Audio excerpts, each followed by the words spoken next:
Assalamualaikum warahmatullahi wabarakatuh. Di sini saya akan menjelaskan materi tentang proses kegiatan ekonomi nasional, pemerintah dan perekonomian nasional, masalah investasi dan sumber daya investasi. Assalamualaikum warahmatullahi wabarakatuh. Perkenalkan, nama saya Siti Hadijah dengan NIM 200902501018. Kelas A, Pendidikan Akuntansi Universitas Negeri Makassar. Poin pembahasan yang pertama yaitu jenis investasi berdasarkan manfaat yang ditimbulkan. Nah, jenis investasi berdasarkan manfaat yang ditimbulkan ada 3. Yang pertama, investasi yang bermanfaat untuk umum atau publik. Investasi yang bermanfaat untuk umum atau publik yaitu investasi yang bermanfaat untuk masyarakat luas. Misalnya, investasi di bidang pendidikan dan sumber daya manusia, serta investasi di bidang kesehatan. Yang kedua, investasi yang bermanfaat untuk kelompok tertentu.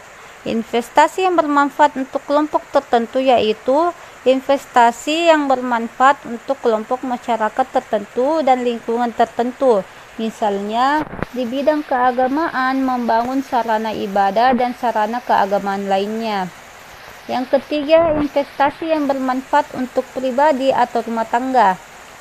Di mana investasi yang bermanfaat untuk pribadi atau rumah tangga yaitu investasi yang mendatangkan manfaat bagi pribadi dan rumah tangga dalam rangka memenuhi kebutuhan dan keinginannya di masa datang, misalnya untuk perumahan pribadi atau keluarga.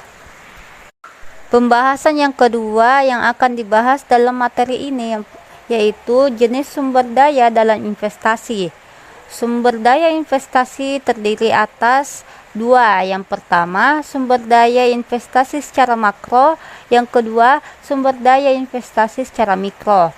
Nah, sumber daya investasi secara makro ini dikelompokkan menjadi 3. Yang pertama, sumber daya manusia. Yang kedua, sumber daya alam. Dan yang ketiga, sumber daya buatan.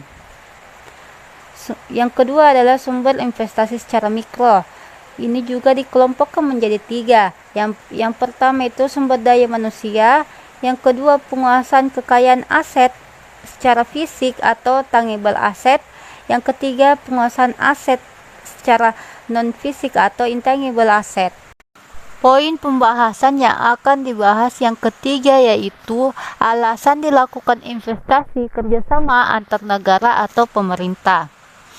Alasan dilakukan investasi kerjasama antar negara atau pemerintah yaitu yang pertama, meningkatkan kerjasama antar negara dalam memenuhi kebutuhan kawasan atau regional. Karena dalam suatu negara, keuangan negara tersebut sangat terbatas untuk membiayai. Yang kedua, meningkatkan aktivitas ekonomi dan penciptaan nilai tambah kawasan tersebut. Yang ketiga, memperbaiki kualitas dan kuantitas pelayanan publik di kawasan tersebut. Yang keempat, atau yang terakhir, yaitu mengoptimalkan pemanfaatan sumber daya regional.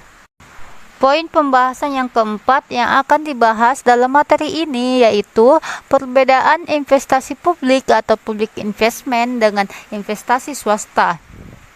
Perbedaannya yaitu yang pertama, investasi publik adalah investasi yang dilakukan oleh negara atau pemerintah untuk membangun prasarana dan sarana guna memenuhi kebutuhan masyarakat. Investasi ini bersifat nirlaba atau tidak memperoleh keuntungan sama sekali. Yang kedua, investasi swasta. Investasi swasta adalah investasi yang dilakukan oleh masyarakat, di mana dilakukan oleh para pengusaha atau masyarakat dengan tujuan mendapatkan manfaat berupa laba atau keuntungan. Poin pembahasan yang kelima yaitu bentuk dari kerjasama dalam investasi. Bentuk dari kerjasama dalam investasi itu ada 8. Yang pertama, kerjasama bangun, kelola, sewa, serah. Yang kedua, kerjasama bangun, serah, dan sewa. Yang ketiga, kerjasama bangun, sewa, dan serahkan. Yang keempat, kerjasama bangun, operasi, dan serahkan. Yang kelima, kerjasama bangun, kelola, dan miliki. Yang keenam, kerjasama bangun dan serahkan. Yang ketujuh, kerjasama bangun, serah, dan kelola. Dan yang kedelapan, kerjasama sewa, tambah, dan guna. Poin pembahasan yang keenam yaitu penyebab bondfunding suatu perusahaan menarik obligasi lebih lama. Penyebab bondfunding suatu perusahaan menarik obligasi lebih lama karena adanya penurunan tingkat bunga yang tajam dibandingkan beban biaya bunga.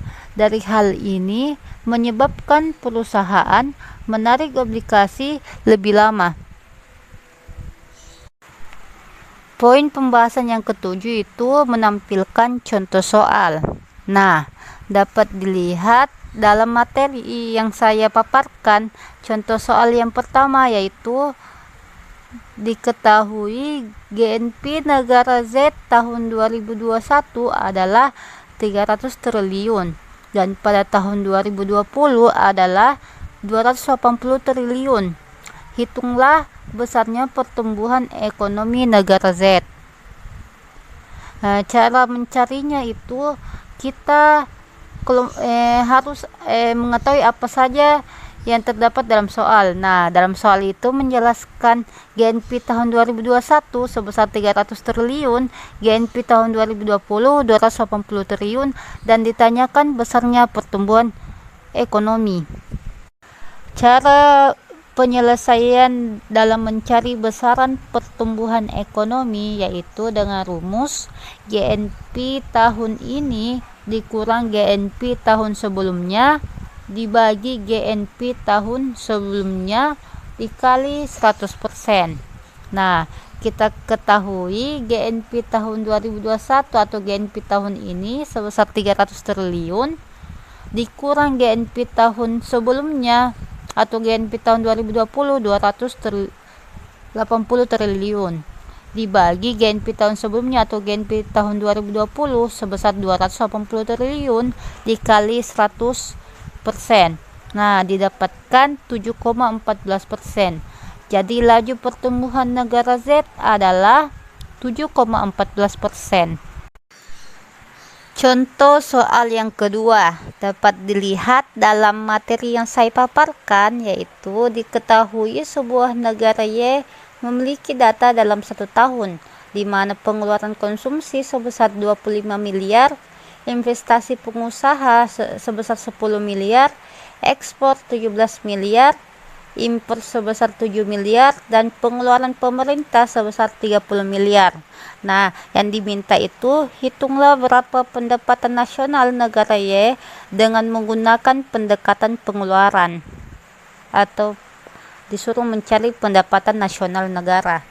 Cari pendapatan nasional itu rumusnya C tambah I tambah G ditambah X kurang M, di mana harus kita ketahui bahwa C itu konsumsi, I itu investasi, G itu pengeluaran pemerintah, X itu ekspor, dan M itu impor. Nah, saya sudah menjelaskan dalam soal bahwa C atau konsumsinya sebesar 25 miliar ditambah investasinya sebesar 10 miliar ditambah pengeluaran pemerintah sebesar 30 miliar lalu ditambah ekspornya sebesar 17 miliar dikurang dengan impornya 7 miliar. Nah, hasilnya itu 65 miliar ditambah 10 miliar. Jadi pendapatan nasionalnya itu sebesar 75 miliar.